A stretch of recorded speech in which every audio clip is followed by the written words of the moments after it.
This message comes from Edward Jones, where they believe rich means opening yourself to new possibilities. That's why your dedicated financial advisor meets you where you are, helping you move forward with confidence. Let's find your rich. Edward Jones, member SIPC.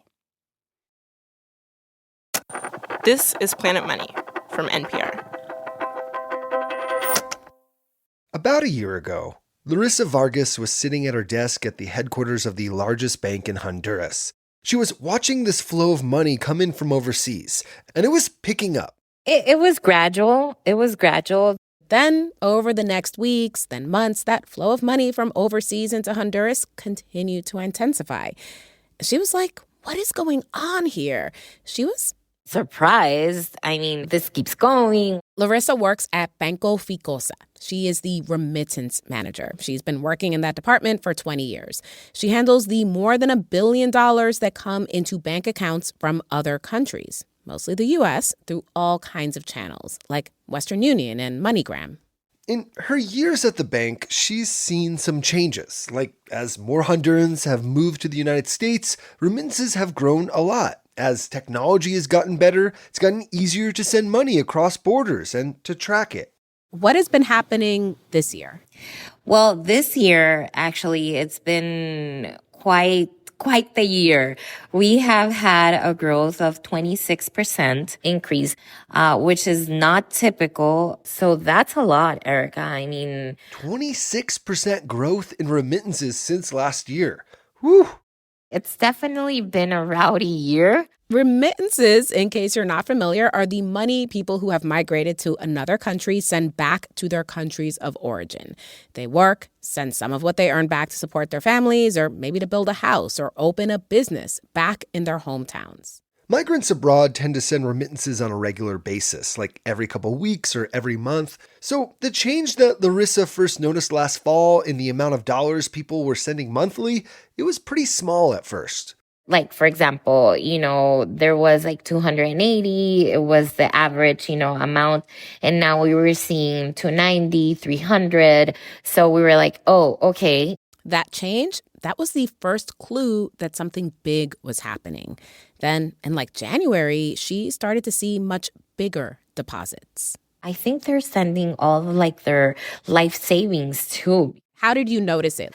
Yeah, we've seen remittances for $7,000, $10,000 that we know that they're not very common. And so when you're seeing inflows of 7,000, 10,000, you know that they're sending way more money and that they definitely had it saved up somewhere else. Or were you like, why is there so much money coming in? Yeah, definitely.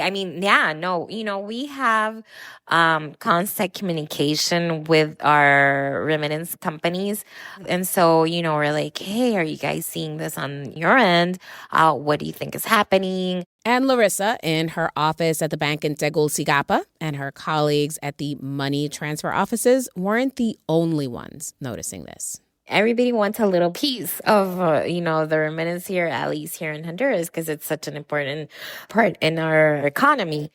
So yeah, she says, it seems like every business she sees is trying to get in on some of that remittance action. Like, hey, come pick up your remittances here. We'll cash it out for you. And of course, we'll collect the transaction fee and you'll spend some of the money you receive at our business. So supermarkets are saying, come in and get your remittance and use it toward your groceries.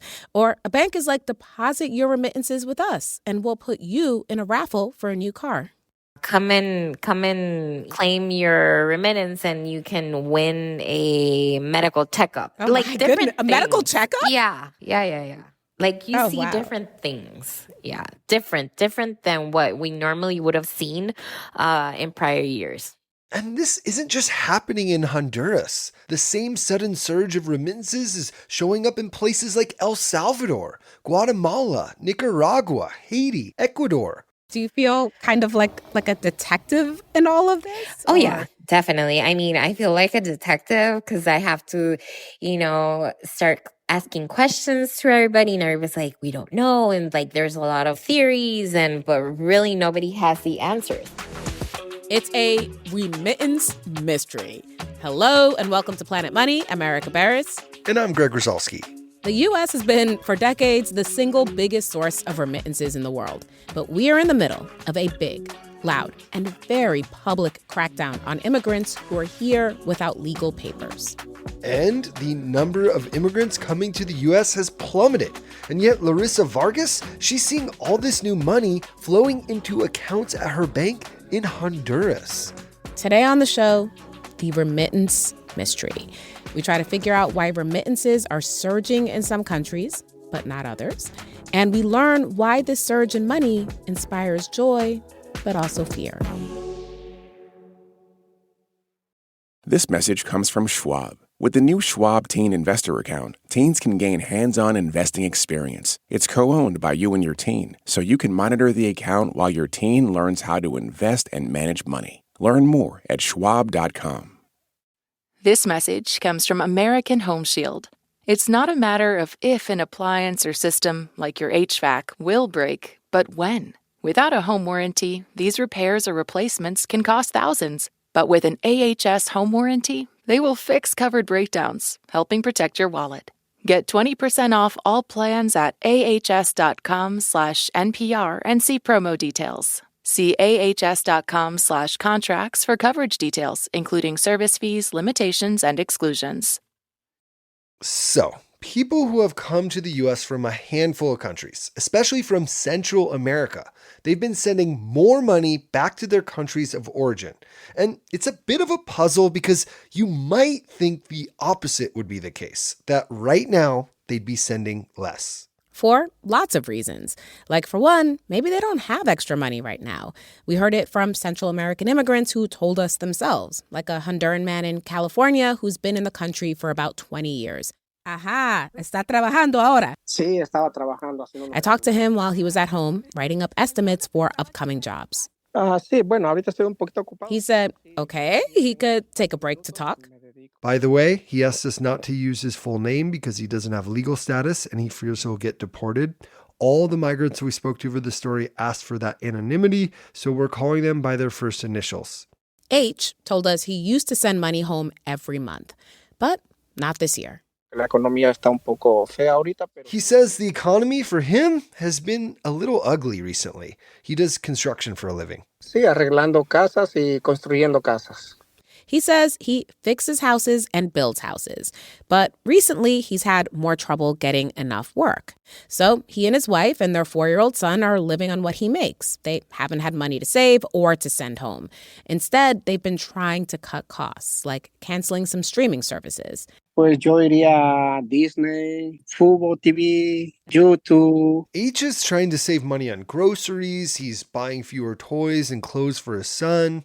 And there's another reason immigrants right now might have less money to send home. Some are afraid to go to work because of ICE, as in Immigration and Customs Enforcement. Over the summer, Congress approved a 3-fold increase to ICE's annual spending budget. In a press release this week, the Department of Homeland Security said more than 527,000 people have been deported so far this year. And there's sort of a shock and awe to the way ICE is operating that's creating intense fear. Masked agents are making aggressive and sometimes violent arrests. And there are videos of those arrests all over social media. Elle, a woman from El Salvador who lives in New Jersey, has seen them. Se siente mucha incertidumbre, la verdad. You feel a lot of incertidumbre, uncertainty, she says. Porque uno sale a trabajar y no sabe si uno va a regresar. The truth is, Elle told us when you leave your house to go to work, you don't know if you'll make it home. Another woman from Guatemala in Pennsylvania told us she's actually been taking on less work, only cleaning houses for tried and true clients because she's scared of working for strangers and ending up detained. Many businesses are reporting their employees aren't showing up to work. The Federal Reserve recently cited immigration policies as a potential cause of labor shortages, particularly in industries migrants tend to work in. So yes, there are some intuitive reasons to think that remittances would be going down. And yet, what Honduras and Guatemala and El Salvador and other countries are seeing is this increase in the amount of money immigrants are managing to send back to their countries, which surprised a remittance researcher named Manuel Orozco as much as it did Larissa and her colleagues at Honduras's biggest bank. Yes, I didn't expect it because what I was expecting is rather a contraction in the amount sent, given the increase in deportations. Manuel researches migration and remittances at a think tank in DC called the Inter-American Dialogue. He's been studying remittances for decades. He testified about them before Congress. He even helped write a federal rule that protected people sending remittances from unfair fees and fraud. Is it safe to say that you are like Mr. Remittance? That's what people say. It is? Do people actually call you Mr. Remittance? Don't put that. They used to call me the remittance rock stars. You know I talked him into letting us use that. Yeah. When Manuel started seeing remittance rates go higher and higher in some countries, he also started investigating. The increase at this level of more than 20%, I've been monitoring data systematically month to month since 2002, basically. And I haven't seen such an increase. Now, the usual cause of a bump in remittances is there are more migrants entering the U.S., but Manuel knew migration to the U.S. from Honduras and other nearby countries is down. So he started calling people he knew at central banks in Central America. So if no migration was happening, how would you explain the increase? Another cause of more remittances can be a booming economy or surging wages. But Manuel wasn't seeing that in the data either. Now, it is easier to send money than it has ever been before. A couple decades ago, if you were sending money, you had to physically go into a money transfer place like a Western Union storefront. You would give them your cash or have them cash a check and they wire the money for a fee. Now you still have to pay a fee to send money, but you can do it all through your phone. Elle, the woman from El Salvador, told us she uses a popular app called Remitly. Solo me pide mi información, mi nombre, mi lugar de residencia. She says you just enter your name, your address, your phone number and bank account, Número de teléfono, mi número de cuenta, mi número de pasaporte. passport number, and just like that, she can send money to support her kids in El Salvador. But that ease of sending money, it's come pretty gradually. It's not something that's brand new. So it also can't be the root cause of this sudden upswing in remittances. So, okay, you cannot explain the surge by how easy it's become to send money. You can't point to more migrants coming to the U.S. because over the past year, fewer have been coming. And Manuel says you can't explain it by a booming labor market. But there are some big changes we've seen over the past year that people told us might be driving this uptick in remittances. First, a less obvious one, a new remittance tax. Earlier this year, the Trump administration proposed a 5% tax on remittances. Congress ultimately opted for a 1% tax on some international transfers, and that's set to take effect in January.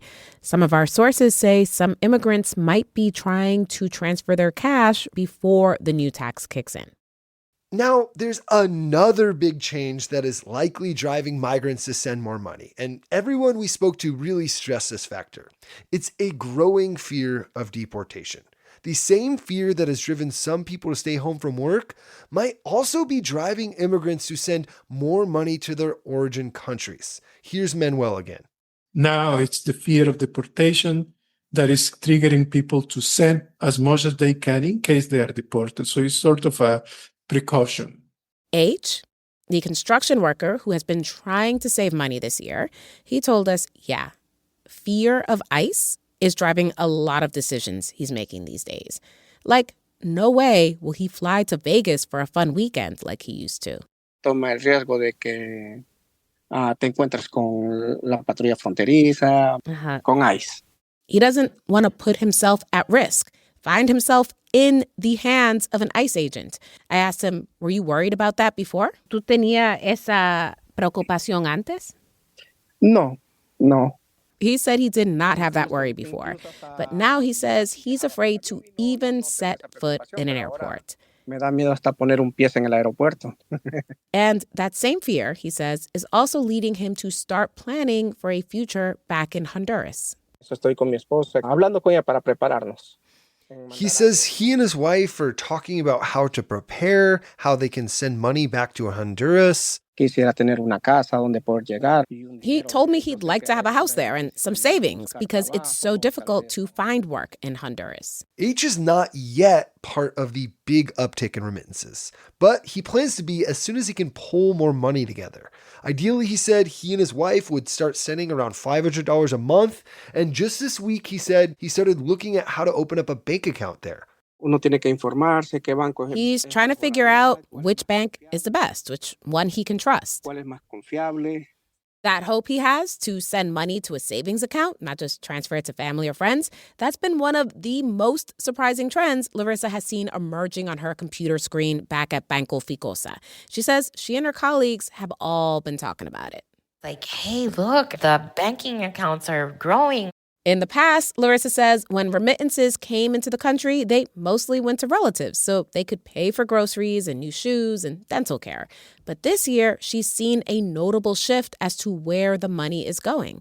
Like those $7,000 or $10,000 money transfers she's been seeing come in, instead of going to family, more of that money has been going directly to savings accounts. That's another clue that, that led us on to what was happening.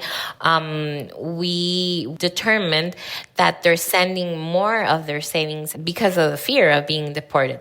We've heard this theory from people in the US and Honduras, that migrants are sending more money than usual because they're scared of ICE. But fear can't fully explain the whole picture because remittances are only surging to some countries. And very notably, not to Mexico. Mexico is actually the #1 destination for remittances from the US, and their remittances have actually been falling in recent months. Our remittance rock star Manuel, he's done the math to try to explain this. First of all, Mexican immigrants, on average, have been in the U.S. much longer than immigrants from Central America. And Manuel says that means they're less likely to be sending large chunks of their paychecks back to Mexico. The longer you are living in the United States, the less likely you will be to continue sending money. Because there is a life cycle in the number of years sending money, and that's 30 years, and that's the top. Mexicans have been, on average, over 25 years in the United States. For remittances to Mexico to keep growing, more immigrants need to come in and replenish the remittance funnel. But immigration to the U.S. is falling. Meanwhile, he says many of the Mexican immigrants who did arrive more recently came through guest worker programs and are here legally. So maybe they're less scared of being deported and they're not racing to send money back to Mexico. The picture is different for immigrants from Central America. They are more likely to have been here for a shorter time. Many came after 2018. And Manuel says many of them have more tenuous legal status. They may have come here illegally, or some of them with temporary protected status, which has allowed migrants from certain countries to stay in the U.S. temporarily after major disasters or political unrest in their countries. But now the Trump administration has removed that status for some countries and scheduled an end for others. So, yeah, it makes sense why many Central Americans would be fearful about their future in America and send more money back to their countries of origin. Manuel says even if they're just sending $60 extra every few weeks, for Honduras, it adds up to a lot. It means an increase in GDP and economic activity. There's increased consumption. For people who run these countries' finances, for the moment, it's good news. What is the reaction from these central banks in El Salvador and Nicaragua and Guatemala and Honduras? Well, the reaction was sort of celebratory. The people receiving remittances are spending more. They're buying more shoes, more meat. It's great for the economy. And local banks and businesses all over Central America are doing everything they can to seize the moment. You see it on the streets with the advertisements of where to collect the remittances. Signs of companies like Western Union, MoneyGram, Remitly, etc. in bank agencies. In one ad for a bank that's trying to get people to deposit remittances there, you see two women gossiping about someone who got liposuction with her remittance money. ¿Te enteraste que la esposa de Toño se gastó toda la remesa en una lipo? No te creo. Sí. But these ladies are talking about where they should save their remittance money. Abre una cuenta de ahorro. In a savings account. Claro. Donde estás, está tu banco. There's just one big problem with this remittance frenzy, one asterisk to all this celebration, and it's that all this money coming in now, it's very likely a temporary blip. Remittances are very likely to decline and maybe decline substantially in the near future.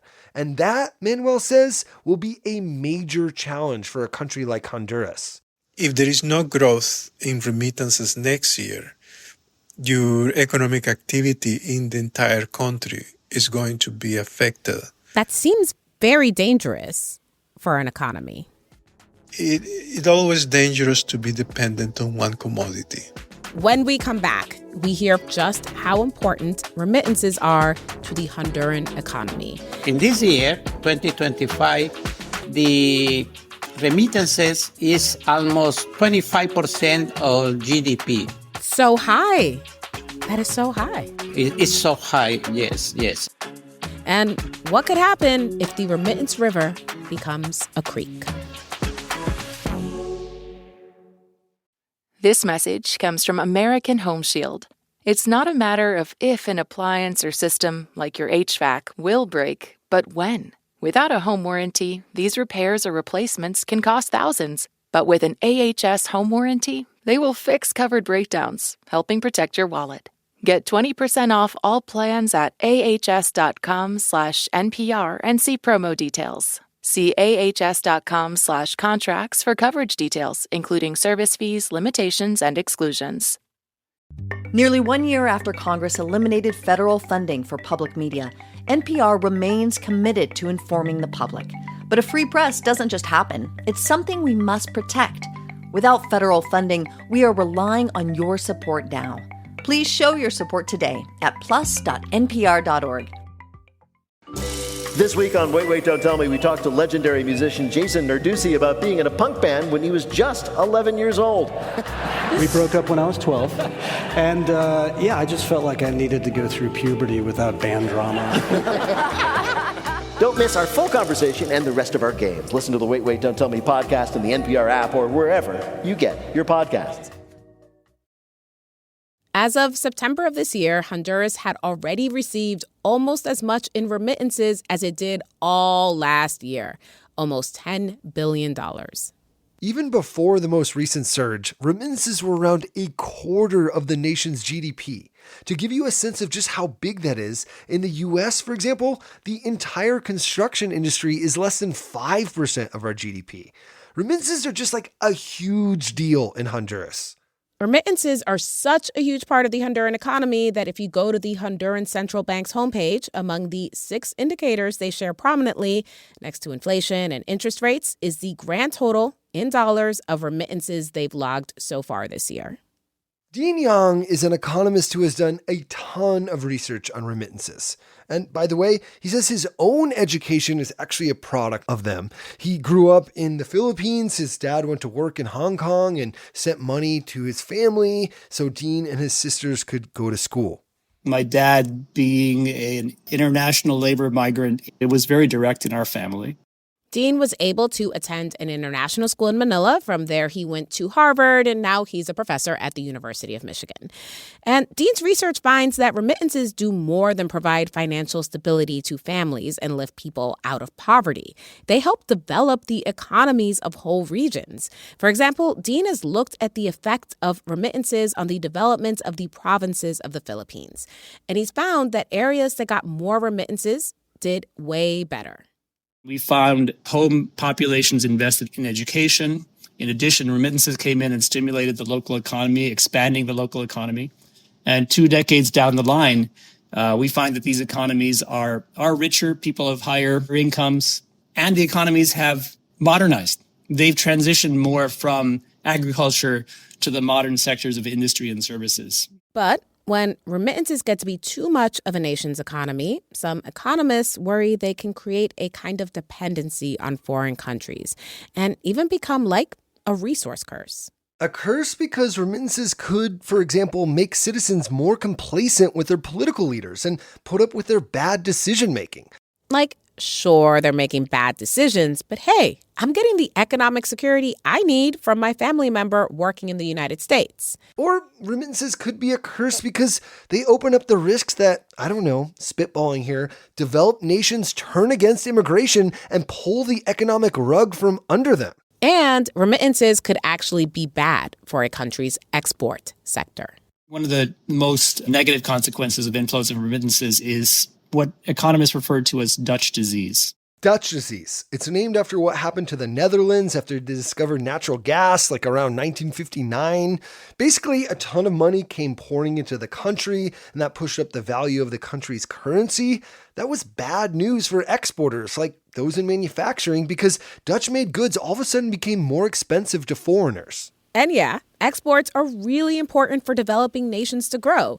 So depending too much on remittances might stunt a country's macroeconomic development by making their export sector less competitive. Either way, whether you're looking at how remittances are good for an economy or how they're potentially problematic, if they suddenly disappear like poof, like one big sector of the economy gone, that's gonna be painful. Right now, new immigration to the United States is freezing up and more people are being deported. So there are a lot of reasons to believe that this surge of remittances to Central America we're seeing now, it's gonna disappear. One economist told me if immigration continues to slow and the deportations continue, he projects remittances could fall by 10 to 13% over the next year and a half. In a place like Honduras, that's the equivalent of like suddenly losing 2 to 4% of your GDP. These gloomy forecasts, they are definitely casting a shadow over all the remittance celebrations in places like Honduras. Economic leaders there are very worried about the future. Hugo Noipino is an economist in Honduras. He used to run the country's central bank. Also, at one point, he was the country's finance minister. So you are very qualified to talk money with us right now. Yeah, in some sense. In some sense. Hugo is now the first vice president of the Congress in Honduras. And when we talked, he was actually in between sessions at the annual meetings of the World Bank and IMF in Washington, D.C. What have you all been talking about? Today, we have a meeting about Central America, Dominican Republic, and Panama. That meeting was in part about remittances. The discussion that we have this morning was about you have to prepare because in 2, 3, or 4 years, the amount of remittances are going to reduce in your countries, and you have to prepare the economy for this change. And preparing is hard because his perspective is the country has depended too much on remittances. 62% of the population lives in poverty, so people most often use remittance money on their daily essential needs. So yes, they have helped lift people out of poverty, but he says the government hasn't been able to foster long-term economic growth. The problem is that in the past, there has not been the structural changes that the country needs in order to have a path of sustainable growth. And I would say that the remittances has helped families at the micro level, but has not had a big impact in macro level, like it's an investment that give you the base in order to have economic growth in the future years. Hugo says going forward, the biggest challenge for Honduras, the country needs to create more employment opportunities for all the people who might be returning from the U.S. H, the construction worker from Honduras, he wants to see that kind of opportunity in Honduras too. And if he ends up back there, he's worried it'll be hard to find work. A los 17 años yo emigré para acá, para Estados Unidos. H first came to the U.S. when he was 17. Over the years, H estimates he has sent more than $60,000 back to Honduras. And he says it's mostly gone to relatives to pay their bills. Now he's 38 years old and he has a 4-year-old kid who's an American citizen. If ICE agents appear at his door, me agarran a mí o agarran a ellos, para mí sería un problema muy grande. If they grab him, he says, or if they go after his wife and child, it'll be a big problem. So he's in a sort of limbo, trying to continue the life he's built here in the U.S. while also preparing for a future in Honduras.